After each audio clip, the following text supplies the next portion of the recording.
Olá! Bom, pessoal, hoje eu tô sozinha aqui no canal Tabela, as meninas estão viajando, curtindo a vida e férias na Itália, né, Paulinha? Mas eu tô aqui com a Dilson, muito obrigada por ter topado gravar com a gente. A gente vai conversar um pouco sobre o futebol no mundo, o futebol aqui no Brasil.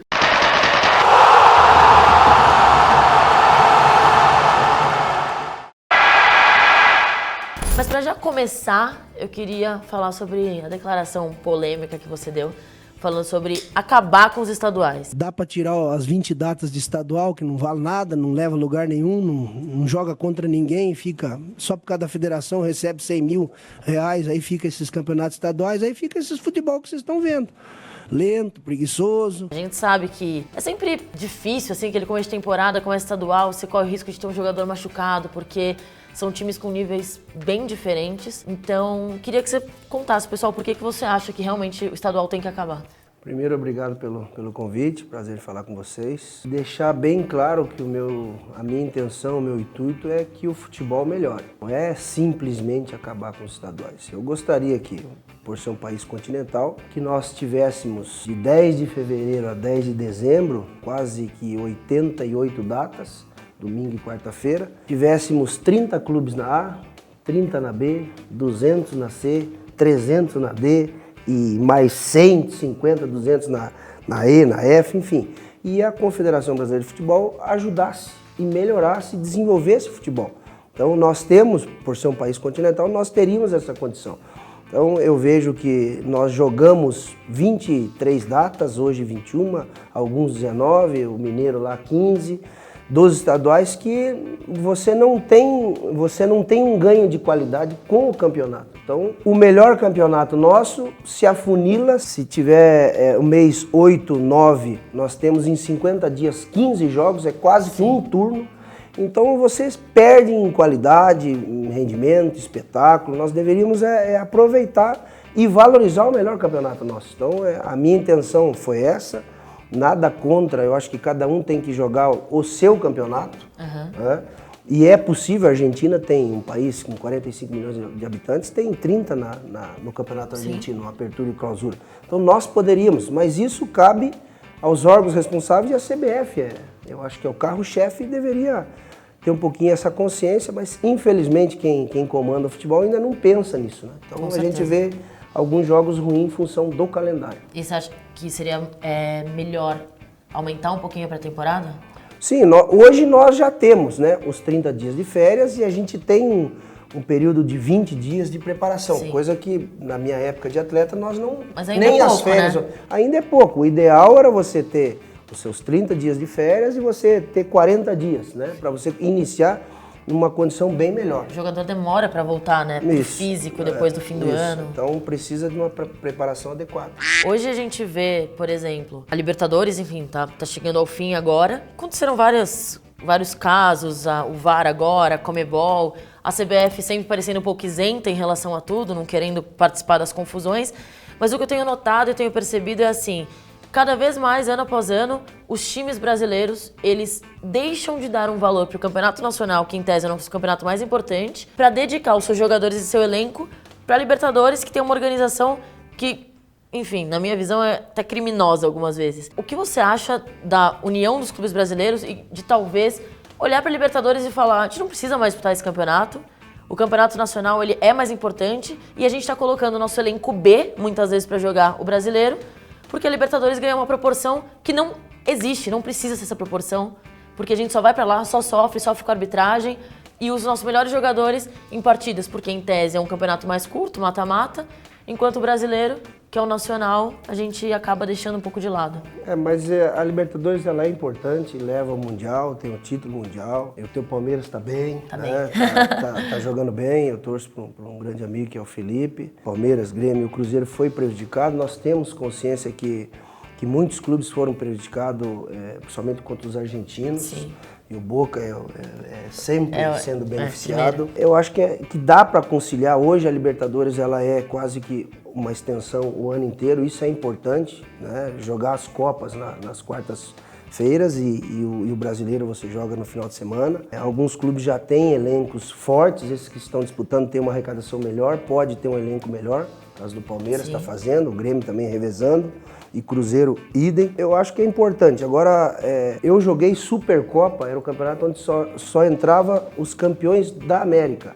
Era um campeonato muito mais gostoso. Hoje, em função da arrecadação, a própria Copa do Mundo, daqui a pouco você vai ver no Catar, vai ter várias seleções. Isso é business, é negócio, você tem que entender. O nível, principalmente na primeira fase, ele não é tão alto, mas eu acho que é importante e dá para conciliar. É só a gente reduzir essas 23 datas do início do ano que eu acabei de relatar para você. Futebol, enfim, você jogou, você sabe que ele mudou muito ao longo dos anos, e uma coisa que a gente tem escutado muito em vários lugares, até dos próprios jogadores, é que a camisa 10 está acabando, né? O camisa 10 de função ali que, sei lá, o meu favorito hoje ainda é o Valdívia, apesar dele estar no Colo-Colo. Dizem que tá acabando. Isso tá vindo desde a base, estão cortando um pouco por causa da parte tática, de a dedicação dos outros jogadores em campo, ou focar numa parte mais defensiva do que deixar o jogador mais livre, porque um camisa 10, geralmente ele não marca muito, né? Ele se preocupa mais com a parte ofensiva.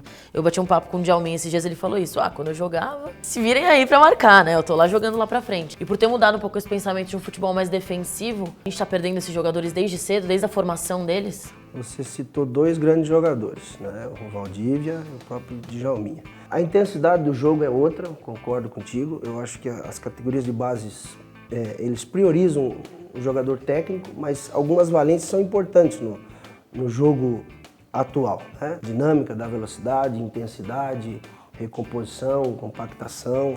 Então, a gente tem percebido que alguns jogadores perderam espaço por não cumprir esse tipo de função, que o futebol de hoje exige. Sim. Então, o De Bruyne, para mim, é um 10. Sim. Então, precisa dar a dinâmica dele.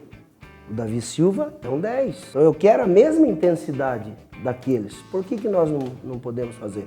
O problema nosso é que a gente olha muito para o umbigo e é muito individualista. Então, você acabou de citar um grandíssimo jogador, que eu tenho muito carinho e respeito, que é o Djalminha. Eles que marcam. Não é assim.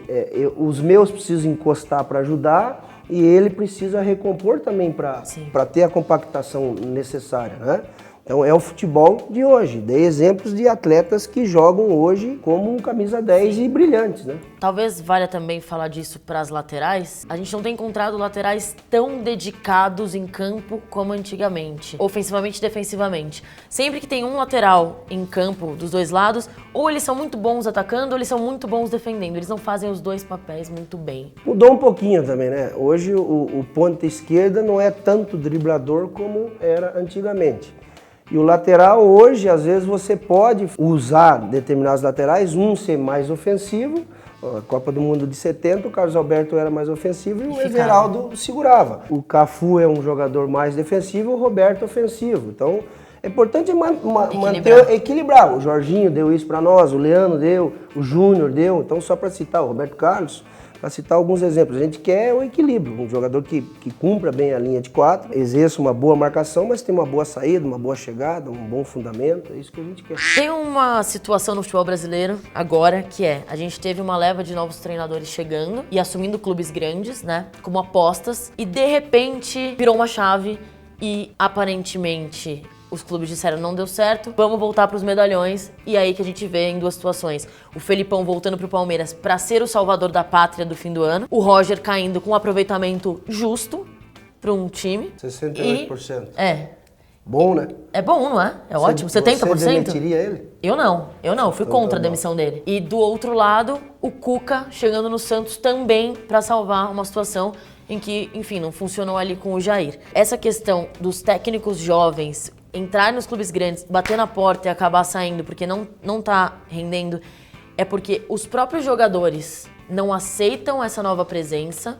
E aí quando chega um Felipão, eles abaixam a cabeça e falam: a história do cara dentro do Palmeiras é maior que a nossa história dentro do futebol. Então vamos ficar quieto, vamos escutar o que ele tem pra falar. E quando é um cara mais novo, com um ideal diferente, uma forma de apresentar a ideia diferente, eles querem bater mais de frente. E aí entra na questão que a gente sabe hoje de jogador mimado, que aí reclama pro presidente, que reclama pro empresário, que reclama pro assessor, e o jogador tem sempre a razão. Você está sabendo muita coisa, menina. Eu acho que é importante conciliar, tem espaço para os jovens. Eu estou lá na CBF fazendo os cursos, nós temos lá 100 alunos, vários campeões do mundo, muita gente jovem, trocando conhecimento, informação, aprendizado, experiência. E esse pessoal mais velho que você acabou de citar, o próprio Felipe, o Cuca, enfim, a contribuição que eles deram, que dão, a experiência, você não pode negar nunca. É que às vezes muda um pouquinho a filosofia, a cobrança ela passa a ser um pouquinho maior. A gente tem que olhar um contexto, né? Entra a imprensa, entra a cobrança dos torcedores, entra a cobrança da direção, sim, interna entre eles mesmo, em função do resultado, pela grandeza de determinados clubes que precisa de título. Então, é uma série de fatores que a gente tem que analisar. Eu conheço o Roger, eu sei do trabalho dele, um ótimo profissional, como foi o Jair lá que se deixou o Santos. O Cuca também é meu amigo, conheço, o Felipe torço por ele. Eu acho que é saudável, salutar e os dirigentes é que tem que tomar essa decisão, né? Ter o bom senso de escolher a pessoa certa para comandar o clube. Sabendo o elenco que tem, né? Sim. Que é a parte do dirigente. Eu sei como são meus jogadores. Quem vai dar conta aqui do... Isso é importante, né? Ter conhecimento do elenco para você saber administrar isso. Seleção brasileira. A gente sabe que, enfim, a Copa aconteceu, todo mundo viu. E isso depois de uma Copa do 7-1 e fica a expectativa do brasileiro de quando vem. Na minha visão, cada vez o cenário tá ficando pior para o Brasil, até agora, no sentido de perder amistosos com seleções europeias com o nascimento da Nations League. Então, o Brasil passa a disputar amistosos com seleções menos técnicas. Eu acho que isso pode prejudicar chegando lá. Em 94, o Parreira tirou o Raí do elenco. Entrou o Mazinho, do time, isso. Fez 2 linhas de 4, deixou o Romário. Foi uma opção. O Bebeto. E apesar do Raí ser um craque. E isso ajudou a seleção a ganhar o título. O Tite chegou em 2018... Ele tinha o elenco dele na mão. Houve muita essa reclamação de... Parecia que alguns jogadores tinham cadeira cativa ali e ele não tinha um pouco de peito de tirar esses jogadores. Será que isso, a derrota do Brasil, veio muito também pela falta de experiência da comissão técnica em jogar Copas do Mundo? Por ser um campeonato muito rápido, que você tem que tomar decisões muito rápidas e você não tem tempo para deixar o seu jogador se transformar em campo ou ele encontrar o bom momento. Você tem que colocar quem já está em um bom momento. Talvez um pouco dessa conta da eliminação de ter perdido para a Bélgica esteja no fato da comissão técnica não ter tido um pouco mais de peito para tomar as decisões ali? Seleção brasileira é sempre importante falar, a gente como brasileiro sempre torce e é feliz de nascer num país pentacampeão, com grandes jogadores, com uma história linda, bonita, de muitos craques. Eu sempre achei que deveria existir a meritocracia, desde o comando, os atletas que vão para disputar a Copa do Mundo, e às vezes a gente, ao longo desses anos, a gente cometeu alguns erros, né? Algumas escolhas que acabaram não resultando no êxito, né? Em relação a essa Copa do Mundo, o Tite fez um grande trabalho. Dificuldades tem, enfrentou uma Bélgica num dia inspirado, com bons jogadores, o Brasil fez um segundo tempo muito bom. Fomos prejudicados num pênalti, enfim, e faz parte do processo também. A gente não é toda hora vencer, né? O Brasil com o Dunga em 2010 teve a bola do jogo para fazer 2-0 com o Robinho, aí teve a expulsão, saímos contra a Holanda. A Holanda teve o Robin para fazer o gol, era campeão do mundo. A Argentina, o Higuaín me perde um gol debaixo do gol, né? O Palácio, o Messi, era para ganhar da Alemanha. Então faz parte do jogo. E a gente tem que passar tranquilidade, eu acho que ele tomou as decisões que ele está lá, quem sou eu para julgar um profissional como o Tite, consagrado, que eu tenho um carinho, respeito, um ótimo profissional, vencedor. É ele que está no dia a dia ali. Eu acho que nós temos aí uma safra muito boa e vamos retomar. Em relação aos amistosos, concordo contigo, mas às vezes não aparece o adversário correto. Eu acho que o importante é sempre enfrentar os melhores para você evoluir, crescer e ter as dificuldades dos jogos. Algumas Copas nós não estamos vencendo os europeus, então é uma coisa que preocupa, né? A gente que elogia muito os campeonatos, somente eu assisto o campeonato inglês, a gente vê a dinâmica dos jogos, então a gente precisa evoluir, a gente quer aquilo aqui também. Eu fiquei com uma coisa na cabeça depois da Copa do Mundo, que a gente tá perdendo nossos jogadores muito cedo, né? Prova disso é pouquíssimo tempo que o Gabriel Jesus ficou aqui, Vinícius Júnior, nem deu tempo da gente aproveitar o menino desfrutando ali do seu bom futebol no Flamengo. Esse afastamento muito cedo do Brasil. O cara é revelado e já vai embora. Isso prejudica o amor e a dedicação à camisa da seleção? Eu acho que não. Isso faz parte do cenário mundial. Sai mais de 1000 atletas por ano. Quer dizer, a gente É um país que produz Exporta muito, muito exporta jogador. muito.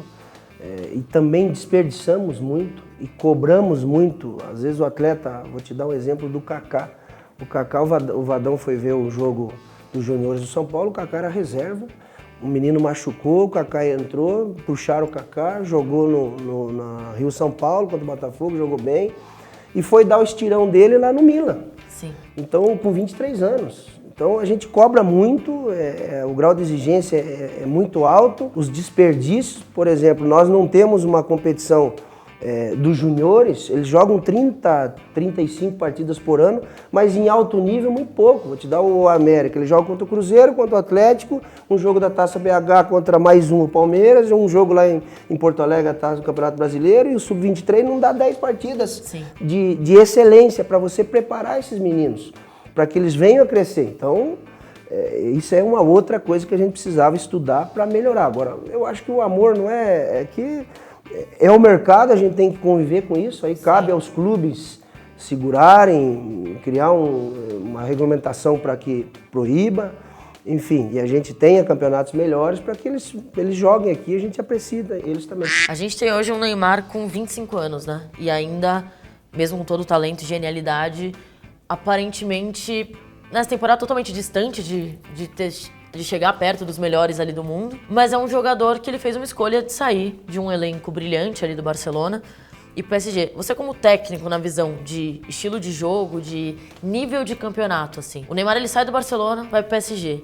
E hoje no PSG, além de o campeonato ser fraco, o espanhol também não é o campeonato mais forte do mundo, mas são placares muito elásticos e a gente vê o PSG pegar times grandes, como aconteceu na Champions agora, e aí sofre, né? Não é um jogo tranquilo. O Neymar, jogando na França, ele é capaz de ele conseguir atingir uma excelência ou ele ainda fica muito abaixo dos grandes jogadores que estão em outros campeonatos? Por exemplo, a gente tem o Salah na melhor liga do mundo, né?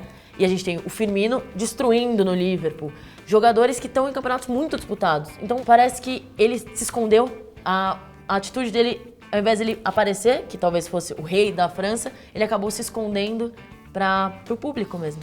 É muito relativo a gente julgar, né, a decisão do atleta. O Neymar foi meu atleta no Santos. Eu, particularmente, se eu fosse atleta do Barcelona, eu queria jogar a vida inteira lá, que é um futebol que eu gosto, sempre admirei. E em relação à liga, evidente que a liga inglesa ela é mais forte, mas vou te dar um exemplo, o Maradona jogava no Napoli e a gente sabe o que o Maradona faz. Então o Neymar, independente dele estar no PSG, jogando uma liga não tão forte, às vezes vale pro Messi, vale pro Cristiano Ronaldo. São jogadores talentosos e que eles vão manter o alto nível, né? Mas tá num belo time também. O PSG fez bons jogos aí. Elenco muito ótimo. rico, muito bons jogadores. Você entende futebol, hein, menina? Minha vida é futebol. Você torce pro Palmeiras, né? Isso significa que eu entendo, ó. Minha esposa, minha mãe, é tudo palmeirense. Ah, é? Bom gosto, hein? Meu sogro, tudo palmeirense. Todo mundo bom gosto. Adilson, muito obrigada. Boa sorte aí pelo resto do campeonato. A gente sabe que você está fazendo um belo trabalho. E eu vi aí que os próximos jogos são... pedreira. Pegados. Sim, boa sorte, brilha aí. Sucesso na carreira. Obrigado. Esse convite surgiu da minha filha, né? Que elas vivem mexendo aí com o Fabinho. Valeu. É isso. Grande abraço. Pessoal, se inscrevam no canal, ativem o sininho, comentem bastante aqui e a gente se vê na próxima. Dá um... Como é que é? Dá um like, fala, dá um like. Dá um like, É isso aí. Eu não entendo nada, mas tudo bem. Beijo.